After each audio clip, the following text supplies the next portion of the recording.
Bonjour toi, comment tu vas? Moi ça va par la grâce de Dieu, merci. Alors aujourd'hui je veux parler du respect dans le couple. Beaucoup des couples ne se respectent pas. Moi j'ai déjà vu des gens en couple en train de la femme ou le mari en train de lyncher, d'insolencer son mari devant les gens. C'est pas bien. C'est pas bien parce que le respect, il est très dans un couple, il occupe une très bonne place. Je peux pas, j'aime pas trop donner des pourcentages parce que je me dis tout est important dans un couple. Pour réussir son couple, bien sûr, on a besoin de toutes ces petites choses-là pour que ça fasse à peu près 100% de la réussite du couple. Donc, le respect est a une très bonne place pour la réussite de son couple. Tu vas voir un homme en train mais je vous jure, jusqu'à pleurer parce que tu dis c'est pas possible, en train d'insulter sa femme, mais comme si c'était de la merde. Mais c'est pas bien parce que ça, tu la blesses. En fait, physiquement, tu ne donnes pas les coups, mais moralement, tu la blesses. Effectivement, il y a des femmes aussi qui sont pareilles, qui se mettent à insulter leur mari comme pas possible. Elle ne prend plus soin d'elle n'est pas une raison d'insolencer l'autre. Il ne prend plus soin de lui n'est pas une raison d'insolencer l'autre. Le respect, c'est très important parce qu'il est réciproque. Si moi aujourd'hui je te respecte, ça veut dire au retour tu dois me respecter. Parce que il y a des choses qui sont, c'est pas possible, qui ne sont pas possibles. Franchement, les femmes, les hommes, si vous vous êtes mariés, vous avez pris une décision de vous marier, de vous mettre ensemble. C'est ça que je dis souvent, il ne faut pas prendre des décisions à la légère. Les décisions du genre se mettre en couple, c'est pas des choses qu'on prend à la légère. C'est très important. C'est une de grandes décisions de ta vie.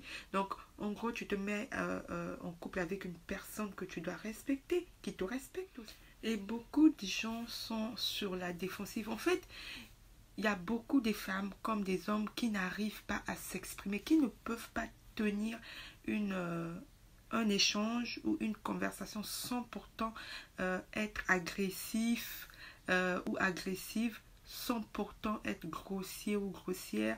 Voilà.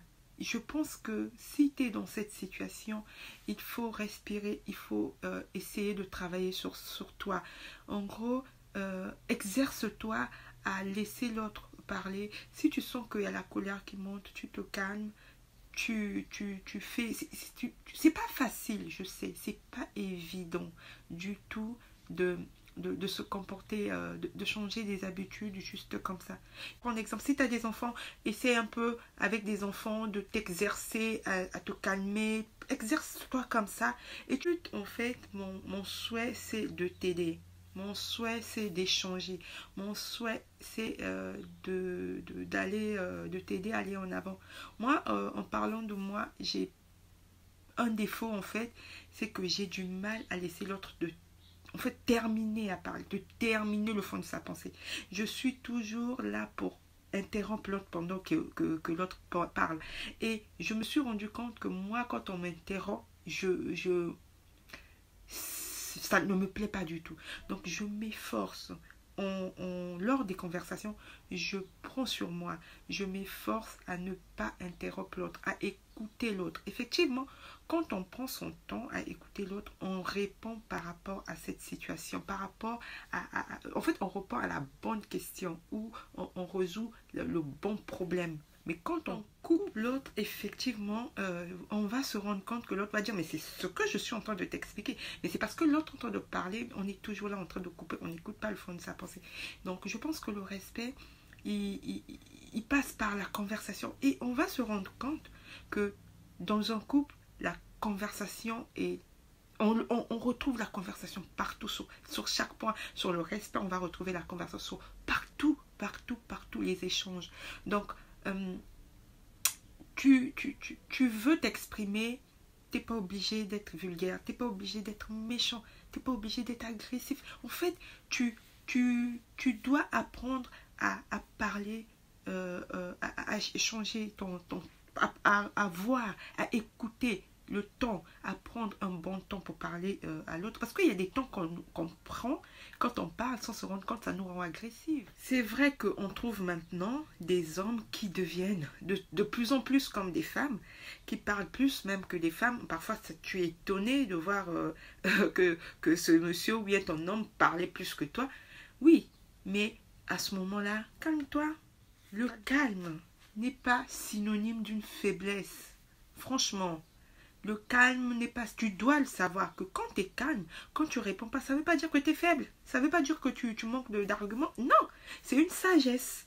C'est vraiment une sagesse. Tu dois d'abord te calmer, tu dois analyser et répondre. Si tu penses que ce n'est pas le moment opportun de répondre, tu ne réponds pas. Tu répondras prochainement. Donc, calme-toi et laisse-le parler. Tu le laisses parler et puis après on verra. On verra quand il se calmera.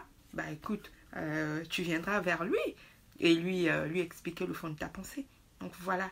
Et c'est ce que j'avais envie de te partager aujourd'hui. N'hésite pas, abonne-toi. Remarquez, j'ai regardé comment on suit. C'est comme si j'avais regardé. Et quand tu fais ça, j'ai carrément ici c'est plus clair et là c'est tellement foncé. Non, c'est un problème de lumière. Bref, donc voilà, c'est ce que j'avais envie de vous partager. N'hésite pas aussi, si tu as des sujets à me suggérer, des questions, n'hésite pas. Je suis là pour échanger. Surtout, abonne-toi, n'oublie pas. À très bientôt. Ciao, ciao.